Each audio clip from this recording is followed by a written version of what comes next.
انکارنیٹا، یہ دوائیں جو ہیں یہ عصبی دردوں کے لیے یعنی نیورستھینیا کے لیے بہت ہی بہترین اور مؤثر دعائیں ہیں۔ اس کے علاوہ ناظرین، یہ جو مرض جس کا ہم نے ذکر کیا ہے، یہ اس کی جو وجوہات ہیں وہ عمومی طور پر مریض میں گندے خیالات کی وجہ سے یہ مرض جو ہے یہ لاحق ہوتا ہے۔ اس کے علاوہ زیادہ کھانا، کثرت مباشرت یعنی بہت زیادہ جنسی تعلقات جو ہیں کثرت سے کرنا، اور احتلام، اور اس کے علاوہ بد ہضمی، یہ اس مرض کی بہت ہی نمایاں جو ہیں وہ وجوہات ہیں۔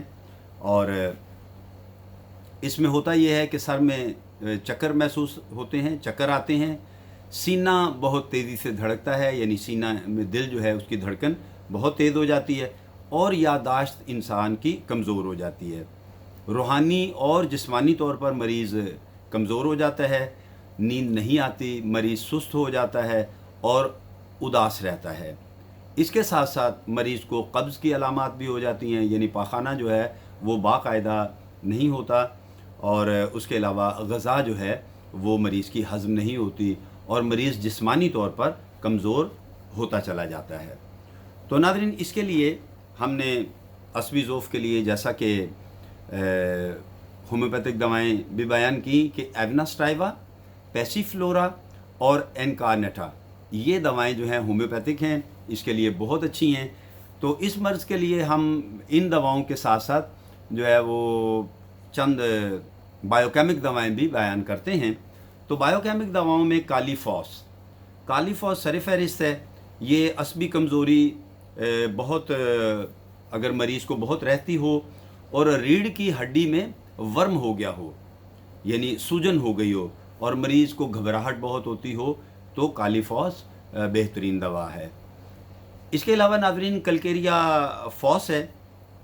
کسی مرض کے بعد اگر مریض میں کمزوری پائی جائے، بہت زیادہ وہ کمزور ہو گیا ہو، مرض خواہ کوئی بھی ہو، تو اس کے بعد یہ دوا اس کو دینی چاہیے۔ اور یعنی کسی مرض کے بعد پائی جانے والی کمزوری کے نتیجے میں یہ اعصابی کمزوری اگر اس کو آ جائے تو یہ دوا اس کے لیے بہت مفید ہے، یعنی کلکیریا فاس۔ اور اس کے بعد ایک اور دوا ہے، وہ ہے نیٹرم میور۔ ناظرین، یہ عام طور پر ان مریضوں کے لیے ہے جن کو بہت زیادہ احتلام ہوتا ہو اور قبض رہتی ہو۔ ناظرین، ایک بات ذہن میں رہے کہ احتلام جو ہے یہ بذات خود عمومی طور پر کوئی مرض نہیں ہے، اس کی وجہ ہوتی ہے قبض۔ جن مریضوں کو قبض رہتی ہے، پاخانہ باقاعدگی سے نہیں آتا، پاخانہ سخت ہوتا ہے، اور انہیں اپنا پاخانہ خارج کرنے کے لیے زور لگانا پڑتا ہے، تو ظاہر ہے کہ ان کی انتڑیوں میں جو ہے وہ خشکی ہو چکی ہوتی ہے، اور جس کے نتیجے میں یہ علامات ہوتی ہیں کہ پاخانہ جو ہے وہ خارج نہیں ہوتا آسانی سے، اور انہیں زور لگانا پڑتا ہے۔ تو اس کے نتیجے میں جریان منی اور قطرے آنے کی شکایات، اور پھر وہ بڑھتے بڑھتے احتلام تک یہ صورتحال پہنچ جاتی ہے۔ تو قبض جو ہے در حقیقت اس کی ریزن ہے، وجہ ہے۔ قبض کے بارے میں ویسے بھی کہا جاتا ہے کہ یہ ام الامراض ہے، بہت سی امراض کی یہ ماں ہے۔ تو اس لیے بہرحال قبض کے حوالے سے جو ہے وہ محتاط رہنا چاہیے ہر شخص کو، کہ اگر قبض کی ایسی کوئی علامات ہیں تو اس کا مناسب اور بر وقت علاج کرنا چاہیے۔ تو یہ ہے ناظرین۔ اور اس کے علاوہ ایسے مریضوں کا جو ہے وہ خون پتلا ہو جاتا ہے۔ اب خون پتلا ہونا جو ایک نارمل جو ہے وہ لیول، اس سے زیادہ اگر پتلا ہو جائے تو ظاہر ہے کہ یہ بھی ایک خطرناک علامت ہے۔ تو یہ ہیں جناب ایسے مریضوں کی علامات جن کو عصبی ضعف ہوتا ہے یا نیورستھینیا ہوتا ہے، تو ان کے لیے ہم نے یہ بایوکیمک دوائیں بیان کی۔ اب ان کے لیے چند ضروری ہدایات ہیں کہ مریض کی جسمانی اور ذہنی نیز ماحول کے لحاظ سے اس کو جو ہے وہ صاف ستھرا رہنا چاہیے، اپنے ہر لحاظ سے صفائی رکھنی چاہیے، اچھے لوگوں کی صحبت اختیار کرنی چاہیے، اور کثرت مباشرت سے پرہیز ضروری ہے، یعنی بہت زیادہ جنسی تعلقات سے اس کو گریز کرنا چاہیے، قبض کو ختم کرنا چاہیے، اور مناسب اور زود ہضم یعنی جلد ہضم ہونے والی غذائیں استعمال کرنی چاہیے۔ ہاں البتہ غذائیں ان کی مقوی ہونی چاہیے۔ مقوی یعنی طاقت دینے والی، قوت دینے والی دوائیں ہونی چاہیے۔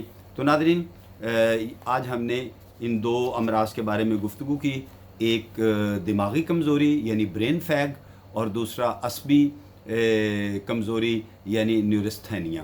تو ان کے بارے میں ہم نے ان کی علامات، ان کے لیے ہومیوپیتھک دوائیں، بایوکیمک دوائیں اور ان کے ساتھ ساتھ چند ضروری ہدایات بیان کی ہیں۔